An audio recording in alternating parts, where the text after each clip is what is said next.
Hello friends, study with RPG class में मैं हूं राजेंद्र प्रसाद गौड़। दोस्तों, आज की इस वीडियो में हम हिंदी भाषा के मौलिक वर्ड पर अध्ययन करेंगे। और जैसा कि दोस्तों हम जानते हैं कि हिंदी हमारी मातृभाषा है और जैसे ही है हम एडमिशन स्कूल में दाखिला हम करते हैं तो हमको कहाँ से शुरुआत करी जाती है पढ़ाना, तो हम वहाँ से उसके मूल वर्ड पर ही आज चर्चा करेंगे।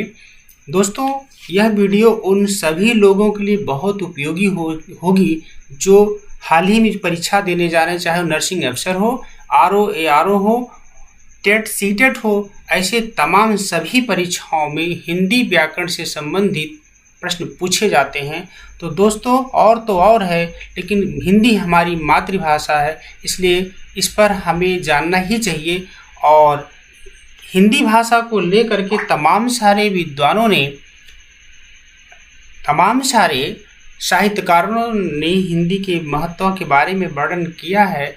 इसमें से एक प्रमुख है, भारतेंदु हरिश्चंद्र ने कहा था कि निज भाषा उन्नति है, सब उन्नति के मूल, बिन निज भाषा ज्ञान के मिटे नहीं के सूल।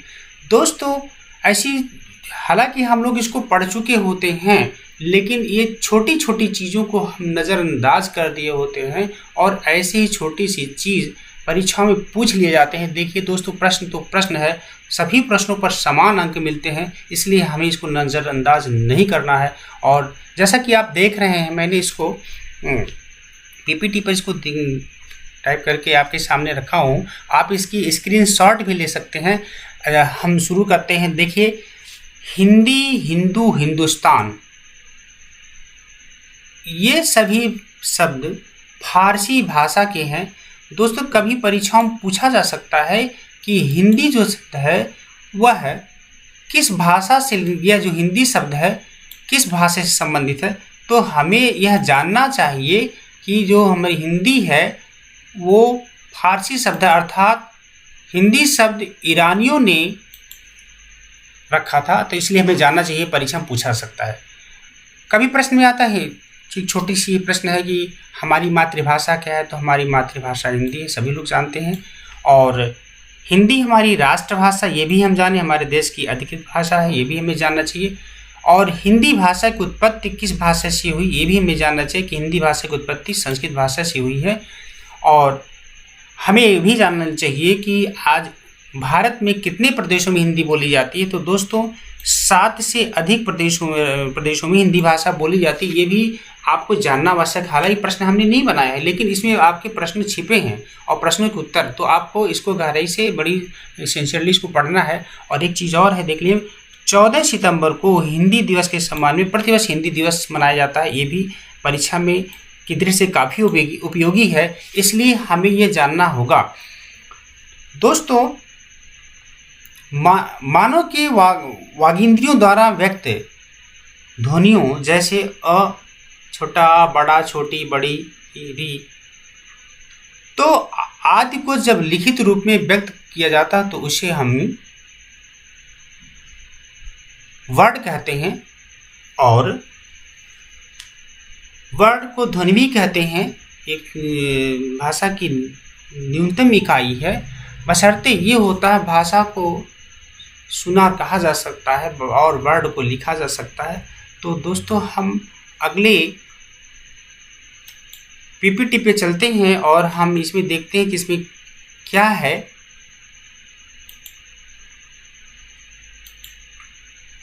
देखिए, हिंदी वर्णमाला में कुल 52 वर्ड होते। परीक्षाओं में पूछा जाता है कि हिंदी वर्णमाला में कुल कितने वर्ड होते हैं, तो जान लीजिए 52 होते हैं।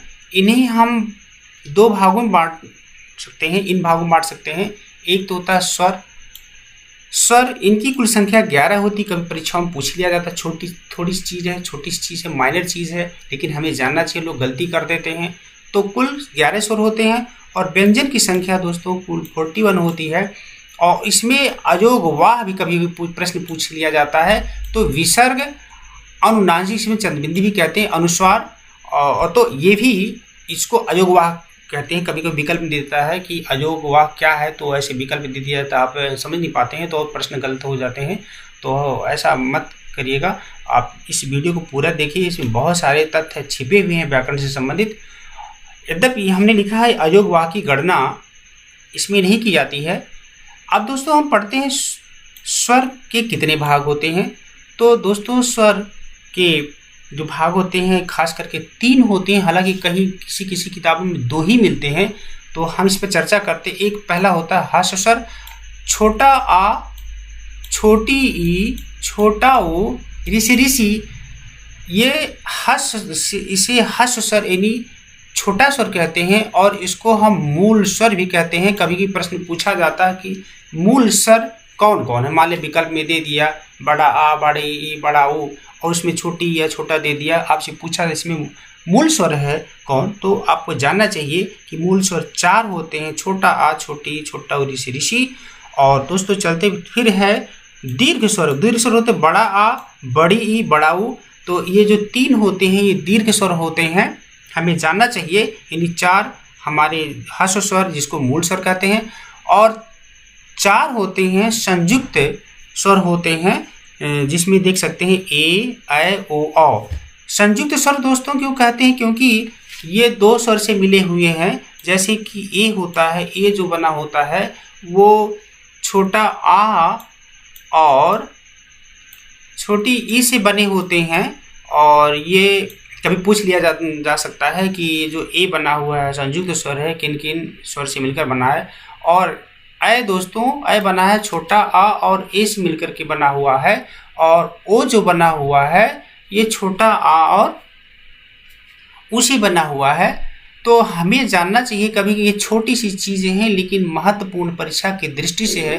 तो दोस्तों हम अगले पीपीटी पे चलते हैं और इसमें हम अध्ययन करते हैं व्यंजन। कुल कितने व्यंजन होते हैं, तो इसमें हमने लिखा देखिए 4 2 2 और 33 + 4 + 2 + 2 और जोड़ करके 41 होते हैं। अर्थात हम कह सकते हैं कुल व्यंजन 41 होते हैं। हम इस पर डिस्क्रिप्शन में जाते हैं, आखिर 33 क्या है। तो दोस्तों 33 जो है इसको मूल व्यंजन कहते हैं। कभी पूछ लिया था मूल व्यंजन कितने होते हैं, 33 होते हैं। और इस मूल व्यंजन में जो 25 होते हैं स्पर्श व्यंजन कहलाते हैं। और स्पर्श व्यंजन की देखिए हमने यहाँ पर दिया है क ख, इसको कबर के चबर, टबर, तबर, पवर कहते हैं। ये एक मिलाकर के ये 25 होते हैं।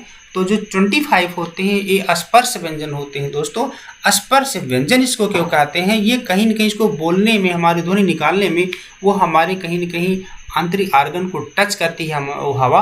तो जैसा कि ये आप सकते हैं दंतव्य है, ये त थ द है, ये दंतव्य है। ये जब हम बोलते हैं तो हमारे दांतों में टच होता है। कभी भी प्रश्न पूछा जाता है इसमें दंतव्य कौन है, तो हमें जानना चाहिए आप जहाँ से मेरी जुबान दांत को टच करती है वो दंतव्य होता है। तो जैसे त थ द ध न। अब पवर्ग है दोस्तों, ये होस्ट कहलाता है। होस्ट का मतलब होता है जब हम बोलते हैं तो हमारे दोनों होंठ टच करते हैं, तो इसलिए कहा जाता है ये होस्ट वर्ग के अंतर्गत आते हैं। और यहाँ पर आप देख सकते टवर्ग है, टवर इसको मूर्धन्य कहते हैं। दोस्तों ये यहाँ से पूछा जाता है, खास करके परीक्षाओं में जो पूछा जाता है ये टवर्ग से, ये मूर्धन्य से और दंतव्य से पूछा जाता है। इसलिए हमको यह जानना बहुत ज़रूरी है कि आखिर ये किस वर्ग के अंतर्गत आते हैं। और हम दोस्तों चलते हैं, देखिए संयुक्त स्वर। ये संयुक्त स्वर को कौन कौन होते हैं, मैंने पहले चर्चा की है। इसमें 4 संयुक्त स्वर होते हैं और ये हमें जानना होगा। संयुक्त दोस्तों यहाँ पर लिखने में मिस्टेक हो गया है, संयुक्त स्वर नहीं है, ये संयुक्त व्यंजन है। तो संयुक्त इसमें 6 है, 4 संयुक्त व्यंजन होते हैं 6। और हम आगे देखते हैं कि छा किससे बने हैं। छोटा क और छोटा स से षटकोण से छा बनता है। दोस्तों परीक्षा में यहाँ से पूछा जाता है कि ये जो छ से छतरी है किन किन वर्ड से मिलकर बने हैं। तो ये आप जान लीजिए छ से छतरी है। हालांकि हमने आगे डिस्क्रिप्शन से किया है, ये छोटा का के नीचे हलंत लगा देते हैं और इसे स से षटकोण होता है, इसके नीचे हलंत लगा देते हैं और इन दोनों को जोड़ देने से छ से छतरी बनता है। यहीं से प्रश्न पूछा जा, छ से छतरी जरूर पूछा जाता है। और दूसरा पूछा जाता है ज्ञा, या और जा से बना होता है। दोस्तों ज़्यादातर यही 2 पूछे जाते हैं। ये या से या और ज, ये यानी या के नीचे हलंत लगाएंगे और ये जा है, जा के नीचे हलंत लगाएंगे तो ये आधे अक्षर हो जाते हैं और दोनों मिलकर के ये बनते हैं ज्ञा से ज्ञानी, और ये ही ज़्यादातर प्रश्नों परीक्षाओं में पूछे जाते हैं। आप इसको हल्के में मत लीजिएगा, यहाँ से प्रश्न पूछे जा सकते हैं। और दोस्तों ये स्टैंडर्ड भी कुछ है, व्याकरण भी है, हालांकि जो निम्न स्तर में इतना पूछे नहीं जाते हैं, लेकिन आपको ये आज की प्रतियोगिता की समय में आपको इन सारी चीज़ों पर ध्यान देना चाहिए। एक उत्सित व्यंजन, उत्सित व्यंजन क्या होता है, जैसे डा के नीचे हलंत लगा दिया, ढा के नीचे हलन लगा दिया, इसको उत्सित व्यंजन कहते हैं दोस्तों। ऐसी छोटी छोटी चीज़ें परीक्षा में पूछ लिए जाते हैं। और एक चीज़ और है आगत। आगत क्या होता है दोस्तों, ये भी जान लेना चाहिए कि आगत व्यंजन कौन होता है। आगत व्यंजन दो होते हैं। देखिए जा है और जा के नीचे देखिए हल वो लगा है, इसको उर्दू में बोलते हैं, मुझे इसमें ध्यान नहीं आ रहा, जो बिंदी लगे रख दी जाती है नुक्ता, और ये लगा दे, ये फारसी शब्द है। इसलिए आगत का मतलब होता है हमने इसको कहीं विदेश से दूसरी देश से इसको आगत अपने में शामिल कर लिया है, इसलिए इसको आगत कहते हैं। तो ज़ और फा, जैसा फजल, जफर, तो दो चीज़ ऐसे होते हैं, ये आगत शब्द होते हैं। इसमें यहाँ बिंदी लगा देने से, ये नुक्ता कहते हैं इसको, नुक्ता लगा देने से ये फारसी शब्द बन जाते हैं, कभी की परीक्षाओं में पूछ ले जाते हैं। और हाँ दोस्तों, हम चलते हैं, ये 25 स्पर्श व्यंजन के बारे में हमने चर्चा कर ली है, और हमने कहा है इनमें ढेर सारे प्रश्नों के उत्तर आपको छिपे हुए हैं। हालांकि मैंने इसे प्रश्नों तो नहीं बनाया है, लेकिन ढेर सारे प्रश्नों के उत्तर आपके छिपे हुए हैं, यहाँ से आपकी परीक्षा में जरूर मिलेंगे, ऐसा मुझे पूरा विश्वास है। और दोस्तों फिर हम संयुक्त व्यंजन, मैंने पिछली बार कहा था संयुक्त व्यंजन को मैंने व्याख्या की है, आप देख सकते हैं। ये इसलिए मैंने किया है क्योंकि यहाँ से बहुत प्रश्न पूछे जाते हैं। छ से छतरी जो होता है किन किन दो वर्डों से मिलकर बनता है। दोस्तों देखिए हलंत पर ध्यान दीजिएगा, अगर हलंत नहीं लगा देंगे तो भी गलत हो जाएगा। का के नीचे हलंत लगा है तो आधा का बन जाता है। आशा से षटकोण है तो इसके नीचे हलंत लगा देने से आधा सा बन जाता है, और दोनों मिलकर के ये छ से छतरी बनते हैं दोस्तों। और यही ज़्यादा प्रश्न में पूछा जाता है। त्र आप जानते हो आधा ता के नीचे हलंत लगा आधा ता हुआ, और रा के नीचे हलन लगाने से आधा हो गया, त्र हो गया। और ज्ञा से ज्ञानी जो है दोस्तों, इसमें मैंने पहले भी बता दिया है कि ज के नीचे हलंत है और ये के नीचे हलंत है, ये दोनों मिलकर के ज्ञा से ज्ञानी मतलब खासकर ये और ये छ से छतरी यही परीक्षाओं में ज़्यादातर पूछे जाते हैं। उत्सित व्यंजन भी किताबों में मिलते हैं। उत्सित व्यंजन मैंने पहले पढ़ा दिया, आगत होते हैं, ज और फा, यहाँ थोड़ी सी मिस्टेक हो गई है। इस तरह से दोस्तों हम देखते हैं कि हिंदी वर्णमाला में 11 स्वर, 41 व्यंजन अर्थात मिला करके कुल मिलाकर दोस्तों यहाँ लिखने में मिस्टेक होगी, 52 होते हैं, कुल 52 होते हैं। परीक्षा में पूछ लिए जा सकते हैं कि कुल कितने होते हैं। तो दोस्तों आज की यह वीडियो हमारी आपको कैसी लगी आप कमेंट करके ज़रूर बताएं। और हाँ, अगर आप हमारे चैनल पर नए हो दोस्तों प्लीज़ सब्सक्राइब करना ना भूलें, क्योंकि आपके सब्सक्रिप्शन से हमारे लिए बहुत प्रेरणा मिलती है और हमारी इस वीडियो को बनाने में काफ़ी मेहनत पड़ती है दोस्तों। आपको एक सब्सक्राइब करने में कुछ चाहता नहीं है, और लेकिन हमारे लिए बहुत ही महत्वपूर्ण है। तो थैंक्स फॉर वॉचिंग। जय हिंद, जय भारत।